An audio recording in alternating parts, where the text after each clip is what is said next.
फक्त काय गोष्ट आहे की तुम्ही किती प्रूव्ह करून दाखवताय. जे सगळेजण म्हणतात की तुम्हाला चान्स पटकन मिळू शकेल, पण तुमची तिथे लायकी आहे का, तुम्ही त्या पद्धतीने 100% काम देऊन तुम्हाला प्रूव्ह करताय का, हे प्रत्येकावर अवलंबून आहे ना. ते नेपोटिझम आहे म्हणून तुम्हाला डोक्यावर उचलून धरतील असं नाही आहे की तुम्हाला त्यांच्यामुळे काम मिळालंय. Umesh Kamat being so senior, everyone being such senior actors, त्यांनी मला कधी असं फिलिंग नाही दिली की आम्ही सिनियर आहोत, तू एवढी तुझं फर्स्ट मूवी आहे. They treated me like a best friend. तर मला एवढी भीती नव्हती त्यांच्याबरोबर ॲक्टिंग करताना. म्हणजे शूटिंग सोडल्यानंतर ती जवळजवळ मला कॉम्प्लेक्स आला होता. आम्ही ज्या गप्पा मारायचो, तू हे बघितलंयस, नाही तू ते बघितलंयस, एक इंग्लिश सिरीज आणि इंग्लिश फिल्मची नावं घ्यायची, ती माझा काहीच संबंध नाहीये. त्याने एक साधारण ती फक्त तिच्या स्वभावाने चांगली आहे म्हणून रिडिक्युलचे एक्सप्रेशन, तू हे पण नाही बघितलं, तू ते पण नाही बघितलं, तू कसा काय इंडस्ट्रीत काम करतो. इतक्या वर्ष काम केल्यानंतर एवढं नक्की कळतं की चांगला प्रोड्युसर कोण आहे आणि फक्त प्रोड्यूस करायचं म्हणून प्रोड्यूस करायला कोण उभं राहतं. मी सांगू तुला किती छान आहे की तू हा प्रश्न आत्ता विचारतेस. हा विचार आत्ता येतोय माझ्या डोक्यात. हा विचार आलाच नाही कारण मी एवढी स्ट्रॉंग होते माझ्या डोक्यामध्ये की मला हाच पाहिजे. मला खरंच मी विचार केला नव्हता माझ्या डोक्यात. फक्त I swear to God Umesh म्हणजे जर काय तो नाही म्हणाला असतं तर खरंच आम्हाला खूप विचार करायला लागला असेल. तिचा एक ओपिनियन आहे, आपला एक ओपिनियन आहे. पण आता अशी परिस्थिती झाली ना की पूर्वी आपण म्हणायचो नाही, काही बोलायचो नाही ॲज अ किड. पण आता मी असं ठरवलं आहे की रादर माझ्या एज ग्रुपमधल्या पेरेंट्सचं असं मत झालेलं आहे की ओके, आपलं मत आहे की आपण मार्ग दाखवायचा. आपण मार्ग दाखवायचं की हे चांगलं आहे, हे वाईट आहे. त्याच्यावरती जर काय मुलं म्हणत असतील की नाही मला हेच करायचं, ठीक आहे मग तू कर. जेव्हा लग्न ठरवत होतं ना, तेव्हा आता तू म्हणालीस त्याच्यावरनं मला आठवतंय, तेव्हाच काही जणांनी सांगितलं होतं, मग काही संबंध नव्हता, एक डिरेक्टर होता, मी नाव नंतर सांगेन. त्याने सांगितलं होतं कारण तो ती त्याच्या सिरियलमध्ये काम करत होती आणि त्याला कळलं होतं की आम्ही डेट करतो आणि आम्ही आता पुढे सिरियस आहोत आणि आम्ही लग्न करणार आहोत वगैरे. त्या तो म्हणाला, बघा तुमचा अभिमान होता कामा नये. नमस्कार, मी रसिका शिंदे, मुंबई तरुण भारतमध्ये तुमचं स्वागत. 19 एप्रिलला मायलेकीची जोडी आपल्या भेटीला येते. अभिनेत्री सोनाली खरे आणि तिची मुलगी सनाया मायलेक या चित्रपटातून आपल्या भेटीला येतात आणि या संपूर्ण चित्रपटाची टीम आज आपल्यासोबत आहे. दिग्दर्शिका प्रियंका तन्वर आहेत, सनाया आहे, सोनाली आहे आणि the charming hero Umesh Kamat आपल्यासोबत आहे. तर सगळ्यात आधी तर captain of the ship Priyanka ma'am, तुम्हालाच प्रश्न विचारायचा मला की मायलेकीची कथा का निवडावीशी वाटली, मुळात ही संकल्पना कुठून सुचली आणि रिअल लाईफ मधल्याच मायलेकीची जोडी ही कशी या चित्रपटाशी बांधली गेली. ने सोनाली मैम के साथ एक फिल्म किया था वेल डन बेबी, तो वहाँ पे उसने एक कैमियो रोल किया था. तो लॉकडाउन था, second lockdown, and I started following her on Instagram. तो वहाँ पे मैंने देखा कि दोनों बहुत रील्स बनाते थे, फूड रील्स, डांस रील्स, ये रील्स वो रील्स. तो मैंने क्या देखा, मैंने दोनों के बीच में ना एक मैंने कुछ तो केमिस्ट्री देखा. आई सेड मदर डॉटर में मुझे मज़ा आ रहा है तो ऑडियंस को ज़रूर मज़ा आएगा. तो मैंने क्या किया, फिर मुझे एक आइडिया आया. मैंने जाके मेरी दोस्त जो इम्यारा हमारी फिल्म की राइटर है, मैंने उसको कहा कि चल तू ज़रा 2-3 रील देखना, मैंने भेज दिया था. तो उसने बोला कि हाँ कुछ तो है, let me right a short story. तो वो स्टोरी लेके मैं सोनाली मैम के पास गई. तो वो मुझे बोली कि प्रियंका, आई वॉज लुकिंग, यही स्टोरी मैं कब से ढूंढ रही थी. और लेकिन मैंने कहा कि this film has to be done तुम्हारी बेटी के साथ. दैट इज़ द जो होता है ना, जो USP होता है, that is what I wanted in the film. तो फिर ऐसे जब हुआ, सोनाली मैम ने इमीडिएटली एक्सेप्ट किया. फर्स्ट टाइम मेरे लाइफ में एज ए स्ट्रगलिंग डायरेक्टर किसी प्रोड्यूसर ने इतना जल्दी एक्सेप्ट किया. You know, it's a very big thing for me. So thank you Sonali ma'am, Vijay sir और Kalpita ma'am to give me this opportunity so fast. नहीं तो कभी नहीं जल्दी अप्रूव होता है, तो मेरे लिए बहुत बड़ी चीज़ है. और उमेश का कास्टिंग कैसे हुआ? तो उमेश सर का कास्टिंग तो बिकॉज ऑफ सोनाली मैम. मैं उमेश जो प्रिया बापट और मैं फ्रेंड्स है. 2011 में हम लोग ने हिंदी में काम किया था. I was an assistant director. तो तब से आई न्यू उमेश. तो जब सोनाली ने उमेश का नाम लिया, आई वॉज एक्साइटेड बिकॉज मैंने कभी काम नहीं किया था. We had spoken on the phone और सब कुछ, यू नो. तो मेरे लिए तो बहुत अच्छा एक्सपीरियंस था. और दोनों का केमिस्ट्री अगर आप देखोगे ना, तो ना अभी एम है की दोनों को कास्ट करना है लव स्टोरी. सो इथे ह्यांनी अनाउन्स केलं की लव्ह स्टोरी त्या करणार. होपफुल अनाउन्स झालेला आहे. या सोनाली मॅम, तुमच्याकडेच यायचं मला आता की मायलेकीची जोडी ऑन स्क्रीन आणि ऑफ स्क्रीन, त्या म्हणाले की रील्स पाहून हे केलं. मुळात हिला जेव्हा स्क्रीनवर पहिल्यांदा पाहिलं की ती एक अभिनेत्री म्हणून काम करते, काय पहिली ती फिलिंग काय होती एक आई म्हणून? प्रियांकाने ॲक्च्युली जेव्हा मला विचारलं ह्या फिल्मच्या संदर्भात, तेव्हा जसं ती म्हणाली की मला लगेच मी होकार दिला, कारण मी स्वतः कुठेतरी कनेक्ट झाले त्या विषयाशी. कारण माझ्या घरातही तशाच प्रकारचं, म्हणजे आजकालच्या सगळ्याच मुलामुलींबरोबर प्रत्येक आईवडिलांचे असेच साधारण प्रॉब्लेम्स चालू असतात. सो मला ती कथा खूप भावली. पण जेव्हा तिने सांगितलं की सनायाच तुझ्या मुलीचं काम करणार आहे, तेव्हा मला थोडंसं असं झालं, बापरे, की तिला जमेल का, कारण तिने कधीच केलेलं नव्हतं. पण ऑफकोर्स तिने तो विश्वास दाखवला की ते आम्ही करून घेऊ, आपण तिची ऑडिशन करू, सगळं करू आणि देन विल सी. सो जेव्हा तिला मी पहिल्यांदा तिने जेव्हा तो वर्कशॉपला आम्ही भेटलो आणि करायला तिने सुरुवात केली, वर्कशॉप सुरू झाले आणि फायनली जेव्हा ती स्क्रीनवरती आम्ही शूटिंग करायला एकत्र उभं राहिलं, तेव्हा मला असं कळलं, यार माझ्यात एवढी समज ही नाही, एवढी लहान असताना असती तर. म्हणजे ती ज्या कॉन्फिडन्सने कॅमेऱ्याला समोर गेली, ती म्हणजे मला अजूनही कित्येक वेळा असं विचकायला होतं की बापरे, आता हा सीन सुरू होणार आहे, किंवा एखाद्या याची किंवा एखादा सहकलाकार आहे म्हणा, की आता तिच्यासाठी Umesh is a very senior artist, right. ही त्याच्याबरोबर सीन करणं, आपले संजय मोने आहेत, शुभांगीताई आहे, त्या सगळ्यांसमोर उभं राहून कॉन्फिडेंटली लाईन्स म्हणणं, इमोट करणं, आणि ते इतक्या कॉन्फिडेंटली तिने केलं. So I was very surprised की बापरे, काय समज आहे, काय कॉन्फिडन्स आहे आत्ताच्या ह्या मुलांमध्ये. आणि मी ते असं जसं तू म्हणालीस तसं मला प्राऊडही वाटलं, मला अभिमान वाटला की यार हां, म्हणजे काहीतरी थोडं आपण जे करतोय त्याच्यातलं थोडं काहीतरी आलेलं आहे लेकीमध्ये. आणि ऑफकोर्स क्रेडिट तिचं आहे, मी घेत नाही आहे. सो या तू सनाया कधी ठरवलंस की या क्षेत्रात यायचंस? आणि जसं आई म्हणाली की तुला पाहून प्राऊड फील झालं, पण तुझं स्वतःचं ते एक काय तयारी होती की बाबा आता मला उमेश सर आहेत, स्वतःची आई आहे, संजय सर आहेत, अशा सगळ्यांच्या समोर तुला ऍक्ट करायचं, तर ते एक स्वतःचं प्रिपरेशन असून स्वतःला काय सांगितलंस की ओके लेट्स डू इट? पहिले लहानपणापासून तर मी आईबाबांच्या शूटला जायची, त्यांना बघायची ॲक्टिंग करताना. आणि इट वॉज व्हेरी इन्स्पायरिंग. बघायची वाव किती मजा. आणि मध्ये मध्ये मेकअप आर्टिस्ट माझी मेकअप करायची, केस करायची, बघायची वाव मला पण असं करायचं आहे.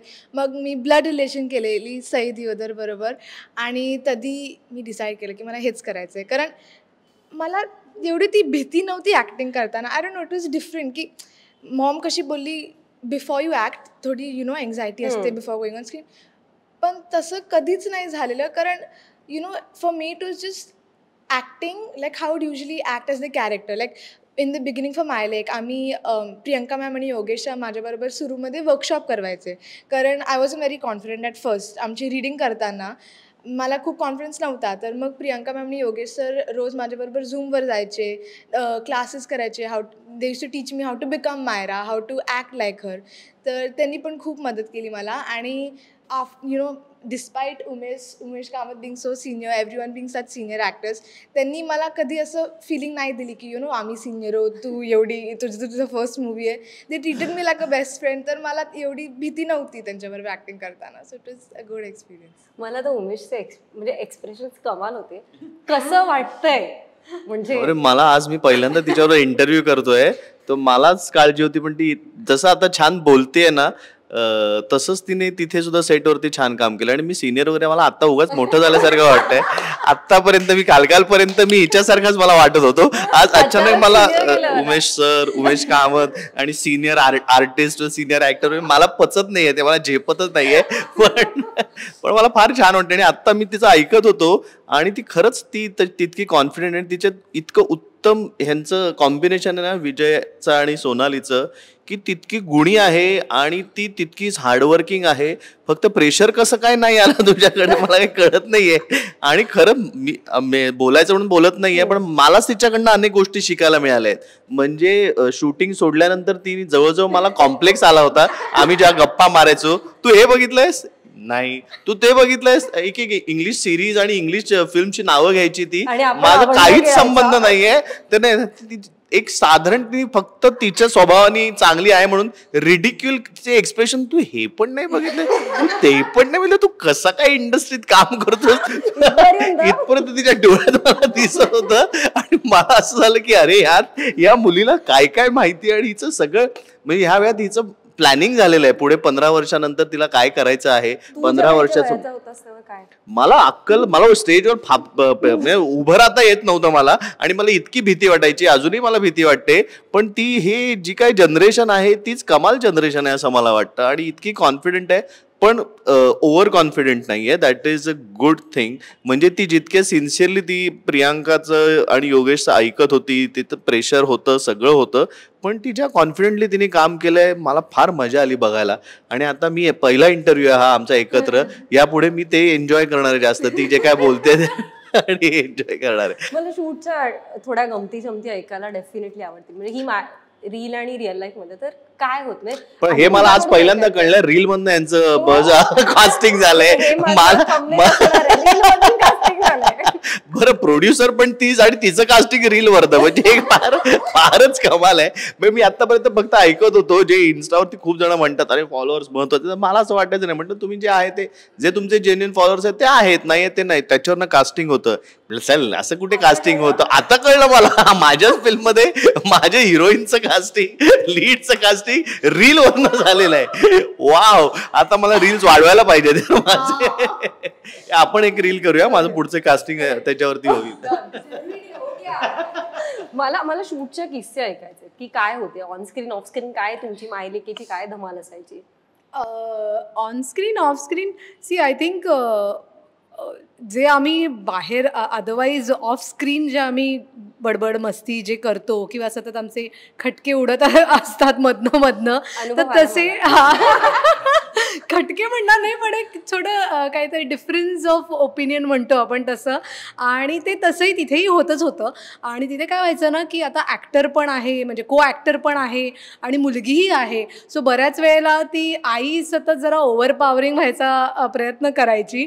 मग ते प्रियांका मॅडम थोड्याशा मध्ये येऊन थोडं सावरायच्या त्या. पण मग नंतर ऑफकोर्स आय स्टार्टेड रिअलायझिंग, कारण काय होतं ना की थंडी होती, ती वेळेत खाते की नाही, जॅकेट घातलं की नाही, अशा छोट्या छोट्या गोष्टी असतात ज्या सतत मला की अरे आता आपलं रात्रभर शूट आहे, मग तू खाऊन घेतलंयस का, मग तू झोपून घे आधी सकाळी दिवसभर, म्हणजे मग तुला रात्री झोप.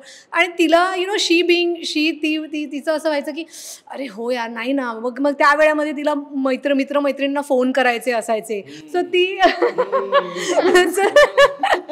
सो त्यामुळे ते जरा व्हायचं. पण अदरवाईज सेटवरती of course most of the time काय व्हायचं ना की आम्ही इतक्या टाईट शेड्यूलवरती होतो, बिकॉज आपण भारताबाहेर शूट करतोय, बऱ्याचशा गोष्टी आपल्या हातात नसतात तिथे, त्यामुळे ती वेळ ही आपल्याला पाळावी लागते आणि त्या वेळेमध्ये काही गोष्टी कराव्या लागतात. मग त्याच्यामध्ये वेदरचा पण तुम्हाला सपोर्ट लागतो. सो या सगळ्या गोष्टी होत्या, त्यामुळे त्यातल्या त्यात जितकी मजा करता येईल तेवढी आम्ही केली, नाही असं नाही. म्हणजे इनफॅक्ट प्रियांका पण सांगेल की बऱ्याच जणांना असं आम्हाला विचारायचं की तुम्ही शूटिंग करताय तिकडे का सुट्टीवर गेलेला आहात, पण आम्ही वेकेशन करता करता शूटिंग केलं आहे असं म्हणूया आपण पाहिजे तर. But I think that is why त्याच्यामध्ये तो एक फ्रेशनेस आहे. कुठेही असं ओढून ताणून काम केलं आहे, थकलं आहे, कंटाळो असं काही नाही आहे. तो फ्रेशनेस आहे सगळ्यांमध्ये आणि ती केमिस्ट्री दिसते. त्यामुळे सोनालीकडनं म्हणजे ॲज अ प्रोड्युसर तिच्यासारखी उत्तम, म्हणजे ती आता परत म्हणेल माझं प्लीज कौतुक करू नकोस, पण मला हे सांगावं असं वाटतंय, कारण ना जे तू म्हणतेस इतकी वर्ष आम्ही काम करतो आहोत, ते वेगवेगळ्या लोकांबरोबर वेगवेगळे रिलेशन्स तयार होतात आणि तुम्ही काम करायचे तुम्ही वेगळं काय शोधता. तर मी म्हणतो की इतक्या वर्ष काम केल्यानंतर एवढं नक्की कळतं की चांगला प्रोड्युसर कोण आहे आणि फक्त प्रोड्यूस करायचं म्हणून प्रोड्यूस करायला कोण उभं राहतं. कारण कलाकार म्हणून तिला ना तिने सुद्धा इतकी वर्ष काम केल्यामुळे ॲक्च्युअल फील्डवरती कुठल्या डिपार्टमेंटची काय गरज असते, प्रोड्युसर समोर कदाचित ते बोलत नसतील, पण मागे त्यांचं म्हणणं काय असतं, त्यांच्या डिफिकल्टीज काय असतात, हे तिने स्वतःहून जेव्हा ॲक्टर म्हणून इतकी वर्ष काम केलं त्यामुळे तिला त्याची कल्पना आहे. त्यामुळे किती जास्त मेहनत घ्यायला पाहिजे, कुठल्या डिपार्टमेंटला काय कम्फर्टेबल करण्यासाठी काय पुरवलं पाहिजे ह्याची तिला पूर्ण कल्पना होती. आणि फक्त कल्पनाने तिने ते उतरवलं सुद्धा की ज्या पद्धतीने प्रत्येक डिपार्टमेंट कम्फर्टेबल होईल, त्यांना त्यांची योग्य ती काम करण्यासाठीचं योग्य पोषक वातावरण मिळेल ह्याची तिने काळजी घेतली. आणि खूप डिफिकल्ट होतं.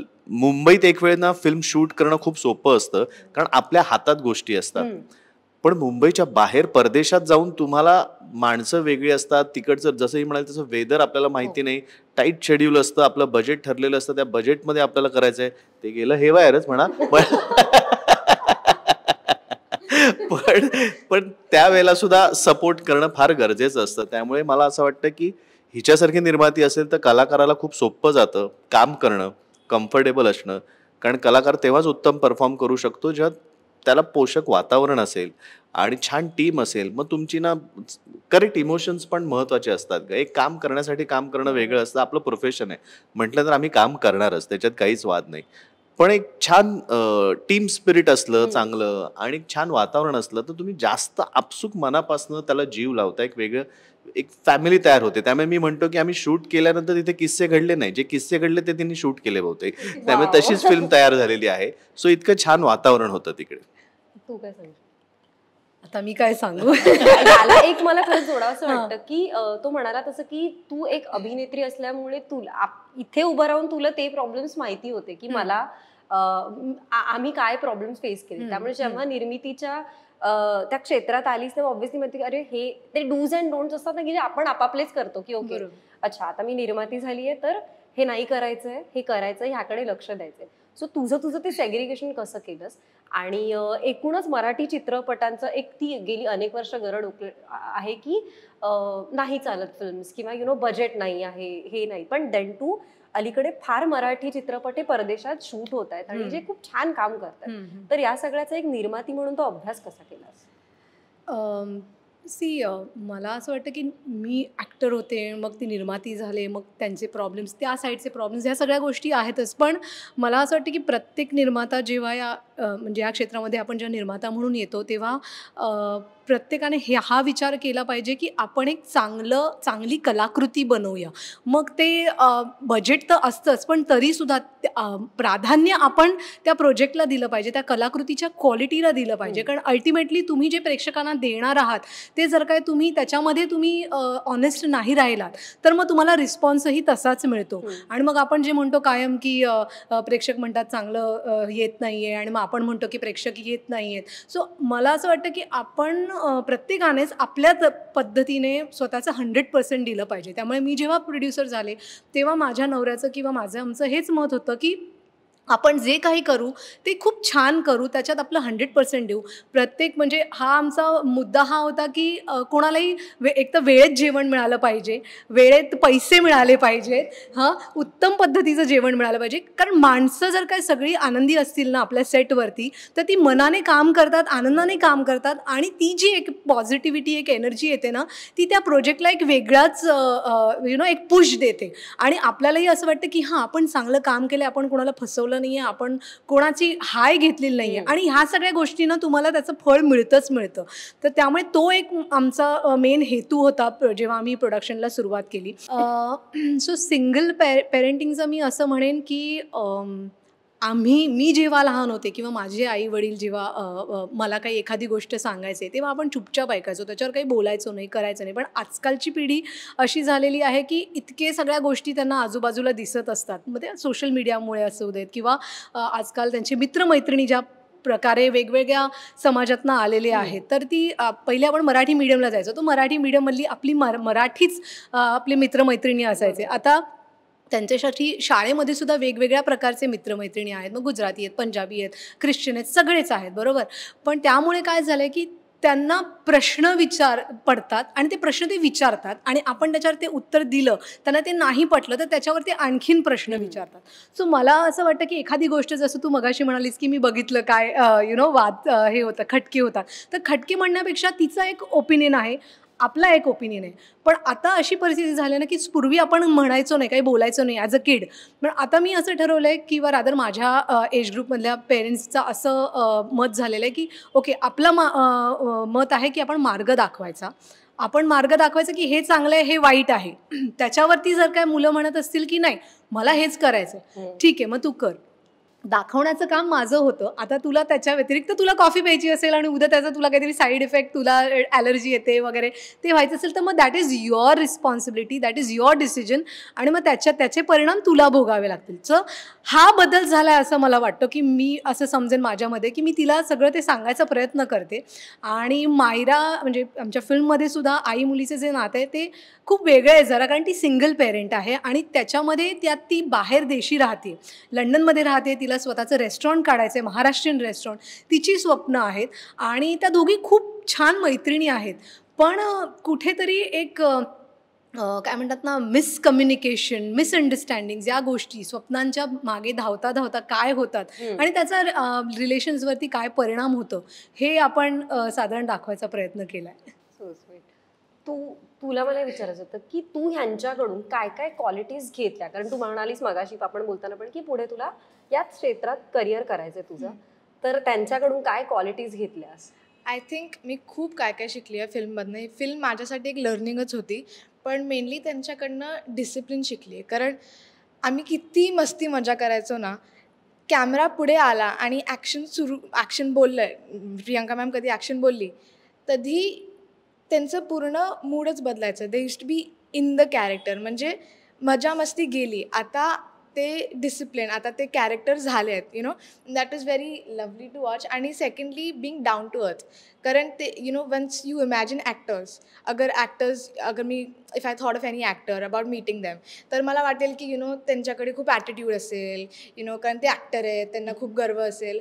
पण ते अजिबात तसे नाही आहेत. कारण कोणालाही भेटले ना, ते कोणी कुठल्याही लेमॅनला भेटले तरी ती सेमच वागणार, सगळ्याबरोबर बेस्ट फ्रेंडसारखेच वागणार आणि काहीच वेगळे यू नो इनइक्वालिटीज काय असे काय म्हणतात वेगळे नाही वागणार. हां, भेदभाव नाही करणार. तू जेव्हा पहिल्यांदा उमेशला भेटलीस, ती भेट काय होती तुमच्या दोघांची? पहिले they had told me that Umesh Kamat is acting in a film. आणि तधी I had mom showed me you know Umesh Kamat is. मी बघितलेले खूप trailer. I said wow, he looks like a very sweet. मराठीत कामं करतोय म्हणल्यानंतर तुला दाखवावं लागलं आईला.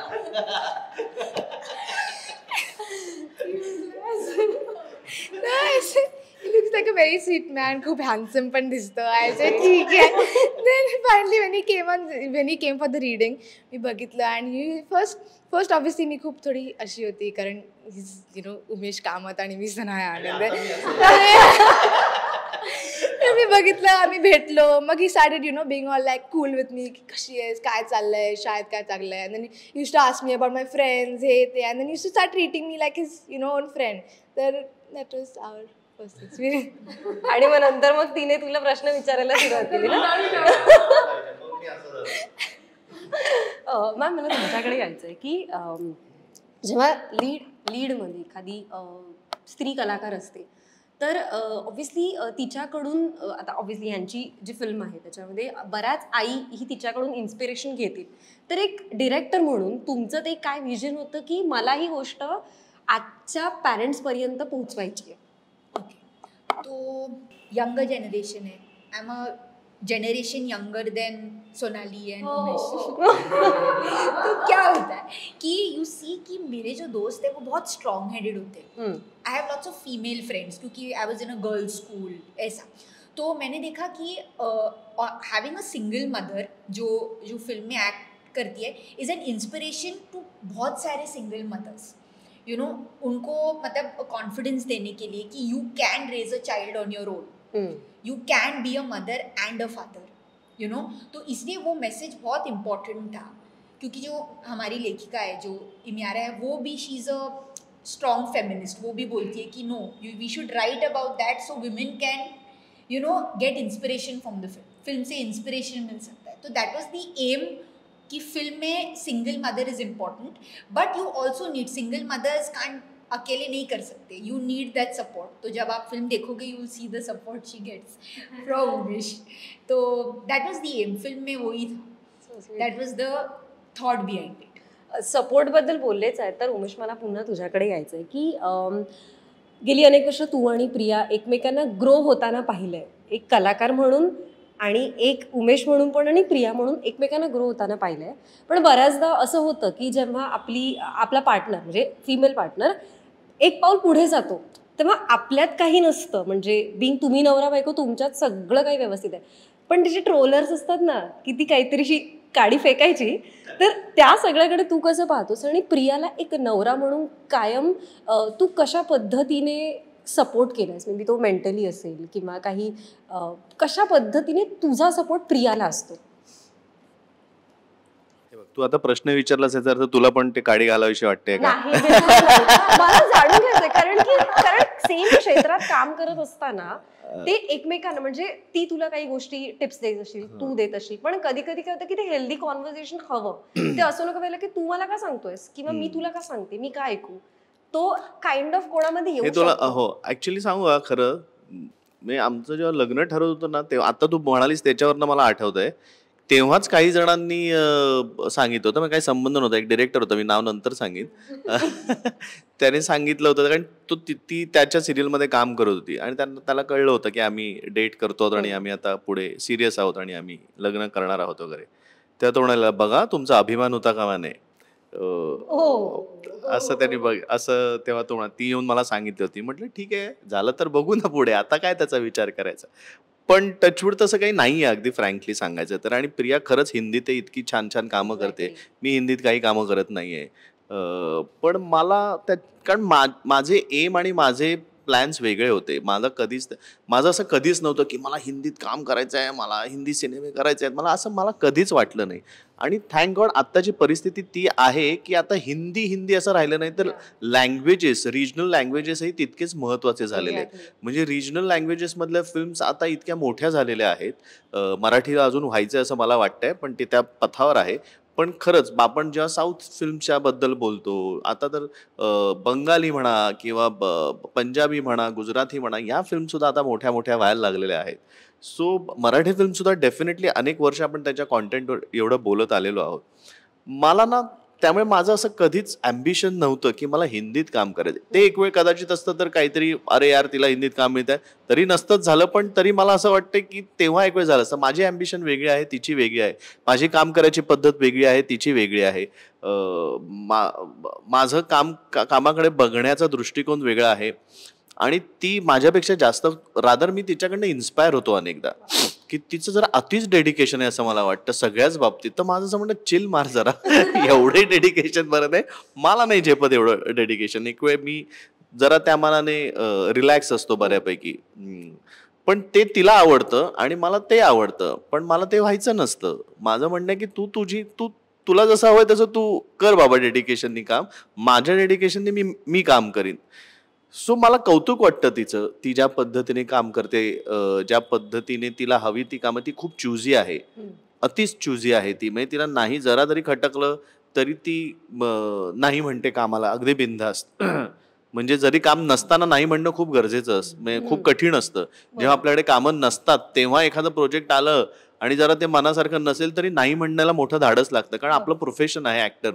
मी त्या बाबतीत अगदी फ्रँकली सांगेन की मध्ये मी असे काही सिनेमे केले जेव्हा मला कळलं की मला घराचं काही गोष्टी भरायच्या आहेत आणि आमचं पूर्ण करायचं आहे. सो तेव्हा मी थोडासा लिनियंट असतो. अर्थात मी नाटकाच्या बाबतीत नसतो. मी नाटक फार ठरवून आणि चूज करूनच घेतो. मी मालिका घेताना सुद्धा मी खूप चूझी असतो की मला जर मनापासून एखादी मालिका पटली तरच मी करीन. मला जर त्याच्यात, पण मी फिल्मच्या बाबतीत आतापर्यंत मला तशी संधी मिळाली नाही असं म्हणेन, किंवा मला फिल्मच्या बाबतीत ते डिसिजन घेण्याची मुभा नव्हती असं म्हणेन. माझे वेगवेगळे कारणं असतात. आता मायलेक ही फिल्म निवडताना मला सोनालीचा जेव्हा फोन आला की असा एक कॅमिओ आहे, कॅमिओ कम महत्वाचं रोल आहे, नाही असं नाही, ही आई मुलीची फिल्म आहे, टायटल हे आई मुलीचं आहे, सो तुला चालेल का, तू करशील का? तेव्हा मी तिला अगदी पहिल्या फटक्यात हो म्हटलं होतं की मी करीन फिल्म, तू काळजी करू नकोस.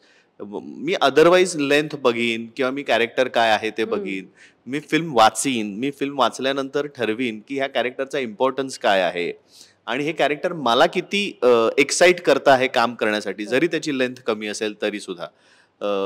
पण ह्या बाबतीत माझ्या इमोशन्सच वेगळ्या होत्या, अगदी फ्रँकली सांगायचं झालं तर. म्हणजे असं नाही की मी फुकटात फिल्म केली, तिने पैशावर सगळं दिलं, त्यामुळे प्रोफेशनली तेवढं काम केलं. पण जेन्युअनली मला सोनालीचा जितक्या प्रेमाने फोन आला आणि तिला माझ्यावर विश्वास वाटला की मला तिला इतकं इम्पॉर्टंट वाटलं की मी काम केलं तर तिच्या फिल्मला फायदा होईल कुठेतरी, असं जर मला तिच्या फोनमधनं जाणवलं तर मी का नाही हो म्हणणार. आणि मी खूप, म्हणजे आम्ही रेग्युलर टचमध्ये होतो का असं नाही, पण आपण माणूस म्हणून एकमेकांना ओळखतो. आणि मला अगदी मनापासून वाटलं की का नाही आपण ही फिल्म करायची. माझा काही 2 सीन्स असले तरी मला चालतील, पण मी करीन तिच्या फिल्ममध्ये काम. आणि प्रियांका जसं म्हणाल तसं मी खूप आधीपासनं, म्हणजे प्रिया बरोबर तिने काम केलं होतं, पण मला तिचं कौतुक तेव्हाही वाटलं होतं किंवा प्रिया मला तिच्याबद्दल सांगायची. आणि आता भेटल्यानंतर माझं जास्त झालं की ती खूप अशी डेडिकेटेड आणि इतकं ती मनापासून सिन्सिअर काम करणारी मुलगी आहे ना. ती मराठी नाही आहे पण ती मराठी फिल्मसाठी इतकी मनापासून काम करते. सो मला असं वाटतं तुम्हाला काम करण्यासाठी अजून काय हवं, मला असं वाटतं. त्यामुळे अशा मनापासून आम्ही हे काम केले आणि मला असं वाटतंय की असं जेव्हा आपण काम करतोय ते फिल्म चालतेच चालते. आता प्रियाच्या बाबतीत मी माझ्यामध्ये उत्तर दिलंय. मी सुद्धा तुझ्यासारखं वाहवत गेलो बहुतेक वेगवेगळे.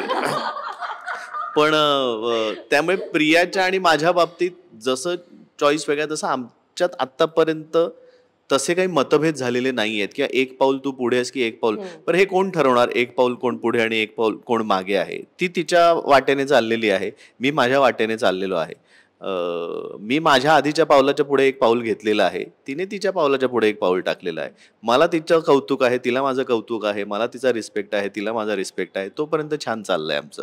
त्यामुळे आता सगळं छान आहे. आणि मला फक्त मीच तिला सपोर्ट नाही करत तर मला असं वाटतं ती सुद्धा मला सपोर्ट करते. अनेकदा असे प्रश्न पडतात की यार कन्फ्यूज व्हायला होतं.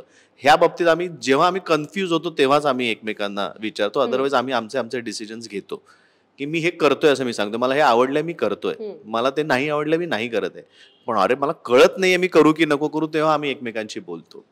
आणि त्यामुळे मला असं वाटतं की माझ्याकडनं जे वागणं होतं ते मी वागतो. मग त्याला सपोर्ट म्हणा किंवा पाठिंबा देणं म्हणा किंवा काही म्हणा, पण आम्ही एन्जॉय करतोय आमचं लाईफ. मालिकांचा ऍक्च्युली विषय निघाला, आपण शेवटाकडे येऊयात. मालिकाचा विषय निघाला तर आभाळ माया मालिकेबद्दल मला तुम्हा दोघांना पर्सनली विचारायचं होतं की तुमच्या काय आठवणी होत्या. अरे मी माझा ट्रॅक होता ना, श्रेयस मी आणि नाही आम्ही एकत्र नव्हतो पण तुमचं दोन्ही याचं. कारण आत्ताच्या मालिकांवर आपण जर बोलायला गेलो तर ऑलटुगेदर एक वेगळ्या गप्पा आपल्याला खरंच कराव्या लागतील. एक्झॅक्टली. पण आधीच्या ज्या सिरियल होत्या की आभाळ माया असेल, वादळ वाट असेल, असंभव असेल, तर एक म्हणतो ना की मूवीज मधून आत्ताच्या चित्रपटांमधून आपण काहीतरी शिकतो किंवा त्या बघाव्याशा वाटतात. तसं त्या मालिका होत्या ज्या मला पर्सनली असंभव असेल, वादळवाट असेल, या गोजीरवाण्या घरात असेल, त्या बघाव्याशा वाटायच्या. आणि कसं की ती कनेक्टिव्हिटी असायची की अरे उद्याचा एपिसोड बघायचा आहे. आता असं होतं की ठीक आहे फेसबुकवर बघू, हे एक झालाय थॉट.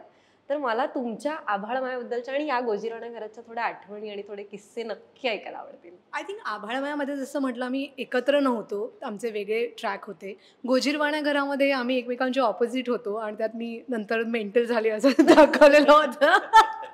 पण ऑफकोर्स आम्हाला खूप तेव्हा पण आम्ही खूप एन्जॉय केलं काम करणं एकमेकांबरोबर. तो ट्रॅक वेगळा होता.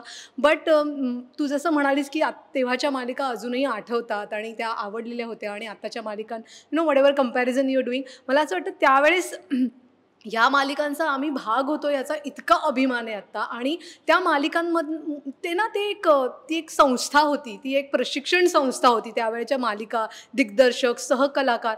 कारण मी हे सांगू शकेन माझ्यासाठी की माझं खूप सारी जडणघडण ही त्यावेळेस मंदार देवस्थळी आणि राकेश सारंग आणि संजय जाधव, बरेच त्यावेळेचे जे काही दिग्दर्शक होते, त्या विनय आपटे सर, या सगळ्यांमुळे आम्ही घडलोय. आमच्याकडनं इतकं छान पद्धतीने त्यांनी काम करून घेतलंय, शिकवलंय. सो मूळ कथानक तेव्हाचं जे असायचं ना, ते इतकं स्ट्रॉंग आणि इतकं कॉम्पॅक्ट आणि परफेक्ट असायचं, त्याच्यात कुठेही भेसळ नसायची. आय थिंक त्यामुळे कथेला तिथे मान होता. ऑडियन्सला काय आवडतंय म्हणून त्याच्यामध्ये काहीतरी फेरफार करा, बदल करा, किंवा कोणता तरी मोठा ॲक्टर आणायचा आहे म्हणून त्याच्यामध्ये ह्या गोष्टी नसल्यामुळे फक्त कथेला प्राधान्य दिलं गेल्यामुळे त्या मालिका तशा स्ट्रॉंग राहिल्या आणि स्मरणात राहिल्या असं म्हणायला हरकत नाही. आणि मला त्याचा ॲज अन ॲक्टर म्हणून खूप फायदा झाला. आणि गमती जमती पण मी एक सांगेन की जसं मगाशी उमेश म्हणाला की त्याने ही फिल्म केली बिकॉज मी त्याला फोन केला आणि मी ज्या पद्धतीने त्याला विचारलं, पण मी खरंच मनापासून सांगते की मी इतकी लकी आहे. मला इतकं छान वाटलं की जेव्हा एका माझ्या पहिल्या फोनमध्ये उमेशने सांगितलं तू करतेस ना गं, चल करतो मी, हा जो विश्वास त्याने दाखवला आणि पहिल्या फटक्यात मला जे तो हो म्हणाला, मला इतकं भारी वाटलं ना. आणि मला असं सडनली वाटलं की येस आता मी करूनच दाखवते हे प्रोजेक्ट. हा जो एकदम कॉन्फिडन्स मिळाला. कारण की पहिल्यापासून आम्हाला असं वाटत होतं की उमेश हे जे पात्र आहे ना त्यासाठी अतिशय परफेक्ट आहे. आणि माझं असं झालं की यार करेल का हा, बिकॉज यु नो जसं तो म्हणाला की कॅमिओ नाही आहे, कॅमिओपेक्षा मोठं कॅरेक्टर आहे, पण ऑफकोर्स माय लेक जे फिल्म म्हणतो आपण तशी तो करेल का अशा टाईपचा कॅरेक्टर. सो ती शंका होती. पण जेव्हा तो हो म्हणाला आणि त्यानंतर ॲज अ सहकलाकार म्हणून मला तो माहिती होता कसा आहे व्यक्ती म्हणून, माणूस म्हणून, पण जेव्हा ॲज अ प्रोड्युसर म्हणून तो माझ्याकडे ॲज अन ॲक्टर म्हणून आला तेव्हा प्रोड्युसर म्हणून मला इतकं छान वाटलं. म्हणजे तो इतका प्रोफेशनल आहे की प्रत्येक प्रोड्युसरचं ड्रीम आहे की त्याच्याकडे उमेशसारखा कलाकार असावा. कुठल्याही प्रकारचे टँट्रम्स नाहीत, कुठल्याही प्रकारचं उगाचच यु नो हे मंगाव वो मंगाव आणि काहीच नाही. म्हणजे जी वेळ आहे त्या वेळेला येणार, मस्त आपलं काम करणार जाणार, जी कमिटमेंट जे एक्सपेक्टेड आहे एका कलाकाराकडनं. मीही खूप काही शिकले त्याच्याकडनं की यु नो कसं काम असलं पाहिजे, कंपोज असलं पाहिजे. माझी कधी कधी अशी चिडचिड होते, अशी हायपर होते मी, आणि मी त्याच्याकडे बघायचे आणि माझं असं व्हायचं की किती शांत आहे यार. म्हणजे त्याला बघूनच आपल्याला असं व्हायचं अच्छा हां काय शॉट आहे पुढचा, काय होतंय तिकडे, अच्छा पाऊस पडणार आहे का, ठीक जाऊ दे काहीच प्रॉब्लेम नाही. म्हणजे एका सीनला वगैरे आमच्या वेदरमुळे काही इश्यू होणार होता. सो माझी अशी थोडी चिडचिड चालली होती आणि की बापरे कसं होणार काय होणार. तू शांत हो, तू आधी फोन कर, तू फोन करतेस का, तू फोन करून बघ असं होणार आहे का तसं होणार. आणि ते त्याने सगळं केलं म्हणून एक आमचा छोटा इश्यू होता जो सॉल्व्ह झाला. तुला माहिती आहे मी काय म्हणते.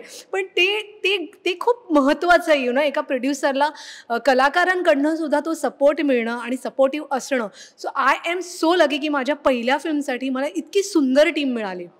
उमेश ॲज अ ॲक्टर म्हणून मिळालाच, पण प्रत्येकजण जे फिल्मशी रिलेटेड आहे. आणि महत्त्वाची गोष्ट म्हणजे या फिल्ममध्ये सगळे जे HODs आहेत त्या सगळ्या बायका आहेत. म्हणजे रायटर ही बाई आहे, सिनेमॅटोग्राफर बाई आहे, एडिटर बाई आहे, आर्ट डिरेक्टर बाई आहे, या सगळ्याजणी बायका आहेत. आणि सगळ्यांची एनर्जी इतकी छान होती की त्यामुळे त्याचा खूप फरक पडतो असं मला वाटतं. आणि I am really thank you Umesh. So I am really lucky की मला उमेशसारखा सहकलाकार मिळाला फिल्ममध्ये आणि ॲज अ प्रोड्युसर कलाकार मिळाला फिल्ममध्ये. पण सपोज जर उमेश कोणता तरी प्रोजेक्ट करत असता आणि उमेशकडे वेळ नसता, हां म्हणजे इच्छा असूनही असं नाही he was meant to do it, पर्यायच नव्हता त्याच्याकडे. गपरे. तर मग कोण असतं म्हणजे तो मित्र म्हणून. म्हणजे एक असतं ना की ओके माझी मैत्रीण करतेय तर मी करतोय काम तुझ्यासोबत, आपण नाही पुढचा विचारत, जे उमेशने त्याचं कर्तव्य केलं. करेक्ट. पण त्याच्याकडे जर काही ऍक्च्युली प्रोजेक्ट असता आणि तो अवेलेबल नसता तर मग कोण असतं. मी सांगू तुला किती छान आहे की तू हा प्रश्न आत्ता विचारतेस. हा विचार आत्ता येतोय माझ्या डोक्यात. हा विचार आलाच नाही कारण मी एवढी स्ट्रॉंग होते माझ्या डोक्यामध्ये की मला हाच पाहिजे. मला खरंच मी विचार केला नव्हता माझ्या डोक्यात. फक्त I swear to God. Priyanka तू बोल. उमेश म्हणजे जर काय तो नाही म्हणाला असतं तर खरंच आम्हाला खूप विचार करायला लागला असेल की ट्रॅक चेंज झाला आता कोण नाही. ट्रॅक नसता चेंज झाला, पण ऑफकोर्स आणखीनही माझे काही सहकलाकार मित्र खूप चांगले जवळचे आहेत. पण ज्या प्रकारचं कॅरेक्टर आहे त्यासाठी तो इतका टू द टी परफेक्ट म्हणतो ना आपण तसा होता. आणि त्यामुळे मी डोक्यात तेव्हा विचारच केला नव्हता. ऍक्च्युली आता माझ्या डोक्यात असा विचार होता की खरंच हा नाही मिळाला. म्हणजे आम्ही कुठे शूट करायचं तेही ठरवलेलं आहे. म्हणजे पार्ट 2 येतोय, बघूया. सगळं आलं सगळं. म्हणजे मला सगळं एक्सक्लुझिव्ह म्हणजे पुढच्या इंटरव्ह्यूला नाही. ओके. एक आभाळ मायाबद्दल आणि गोजीराने झाला. आता तू म्हणालीस तेव्हा माझं असं झालं की अच्छा आपण मला माहिती होतं श्रेयस आणि हिचा ट्रॅक होता आणि त्यांचं वेगळं होतं. माझं मी नंतर आलो. मी आय थिंक तू हा करेक्ट. कारण तो छोटा पण बंटी मोठा झाल्यानंतरच मी आलो. तुम्ही ते सो तसं आमचं एकत्र काम नव्हतं, पण गोजीरवाण्या घरात आम्ही एकत्र काम केलं होतं आणि मजा. हा करेक्ट. सो अशा खूप वर्ष झाली त्याला. पण तू म्हणतेस ते त्याचं उत्तर सोनालीने दिलेलंच आहे. आम्ही लकी आहोत की आम्ही त्यावेळेच्या त्या मालिकांमध्ये होतो आणि खरंच ते आत्ता रिलेट तू जसं म्हणतेस तसं अजूनही त्याचं टायटल सॉन्ग असू दे, त्याचे काही किस्से असू दे, त्या सिरियलबद्दल बोलणं असू दे, किंवा जे फिलिंग ना 8:30 वाजले की सगळीकडे सगळ्या घरातनं ती टायटल सॉन्ग ऐकायला यायची. लोक त्या वेळा ऍडजस्ट करून घरी जायचे आणि ते एपिसोड्स बघायचे, त्याच्यावरती चर्चा व्हायची. अर्थात आम्ही लकी आहोत आम्हाला ते मिळालं म्हणून, किंवा आपण आहोत म्हणून ते बघत होते का? नाही मी मजा करतोय.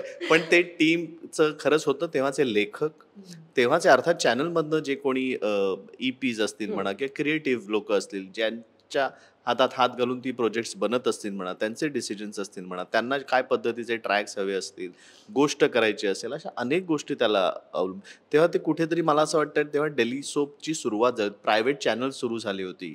आभाळ मेहता पहिली मालिका होती, प्रायव्हेट चॅनलवरती चालू झालेली पहिली डेली सोप होती. त्यानंतर तेव्हाचे माझ्या मते क्रिएटर्स जे होते त्यांनी ते घडवलेलं होतं. तेव्हाची टीम ज्या पद्धतीने काम करत होती तेव्हाचं ते सगळं होतं. ते कम्पेअर करायची गरज नाही. आता वेगळ्या पद्धतीने काम होत असेल की आता म्हटलं जातं आता जे कोणी चॅनलमध्ये बसलेले असतील त्यांचा काही वेगळा अभ्यास असेल, त्या अभ्यासातनं ते काहीतरी करत असतील.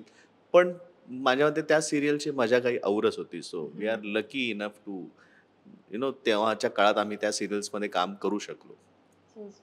मला फक्त एक मगाशी आपण बोलताना की नेपोटिझम बद्दल मला एक जस्ट म्हणायचं होतं की मराठीत आपण नाही म्हणू शकत की नेपोटिझम आहे. ऑब्व्हियसली आई वडिलांच्या पावलावर पाऊल ठेवून मुलं ते डिसाईड करतात. जसं तिने डिसाईड केलं की ओके मला या क्षेत्रात जायचंय.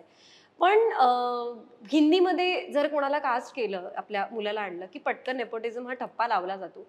मराठीत आतापर्यंत बऱ्याच कलाकारांची मुलं मुली आली, पण आपली इंडस्ट्री त्या पद्धतीने त्याकडे नाही पाहत असं मला वाटतं. तर तू ह्या सगळ्याकडे कसं पाहतेस?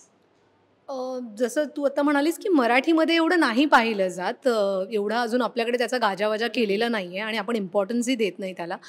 पण हिंदीमध्ये म्हणालीस तर मला ॲज अ त्रयस्थ म्हणजे मी आता हिंदीमध्ये एवढी नाही आहे, पण मी असं म्हणेन की नेपोटिझम फक्त त्या क्षेत्रात आहे असं नाही. आणि त्याला नेपोटिझम म्हणण्यापेक्षा एक आपण म्हणतो ना एक वशिला, प्रेमाचा वशिला असं म्हणू शकतो. कारण की आजकाल कुठल्याही इंडस्ट्रीमध्ये मग समजा एखाद्या कंपनीमध्ये एखादा माणूस असेल किंवा आता आपल्यामध्ये सुद्धा बॅक स्टेजला वगैरे आर्टिस्ट आहेत, तर त्यांची जर काय मुलं असतील तर थोडंसं आपण नाव टाकतोच ना, आपण रेफरन्स देतो की अरे यार माझ्या मित्राची मुलगी आहे की मुलगा आहे, जरा बघ ना कुठे काही काम मिळतंय का. आणि त्याचा फायदा आपण सगळेच जण घेतो, मग ते क्षेत्र कोणतंही असू देत.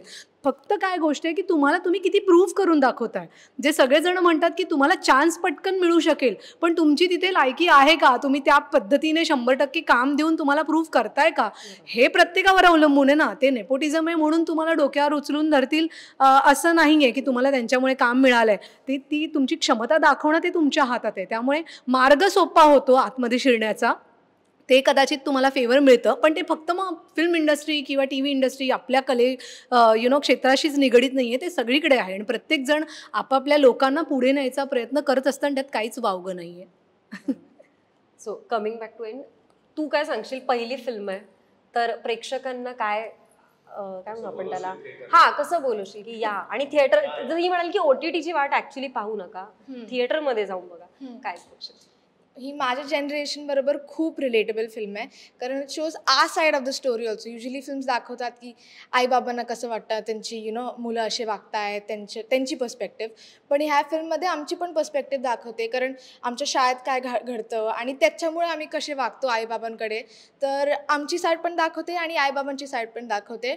आणि अगर तुम्ही तुमच्या आईबाबांबरोबर बघितली तर तुम्हाला पण बोलायला बघा, हे बघ असं होतं की इट्स नॉट जस्ट मी.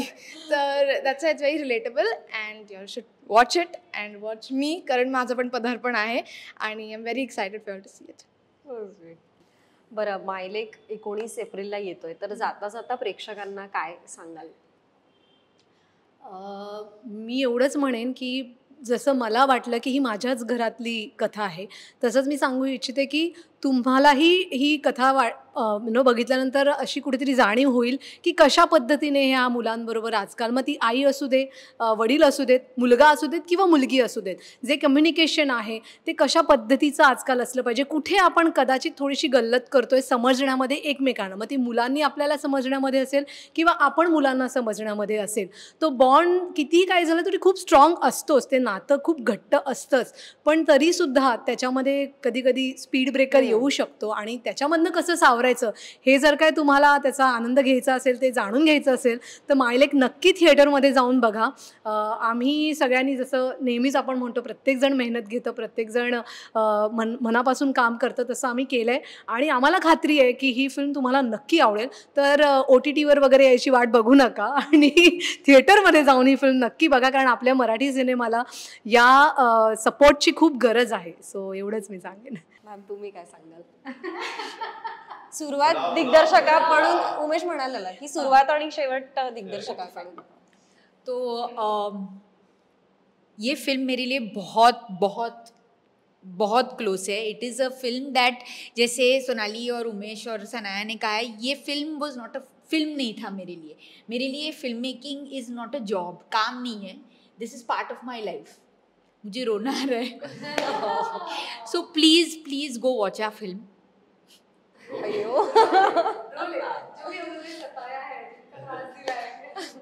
पता नहीं क्यों, but please go watch a film. We have worked really hard. I got a chance to work with the best crew and cast, and thank you guys. We were only a crew of 25 people.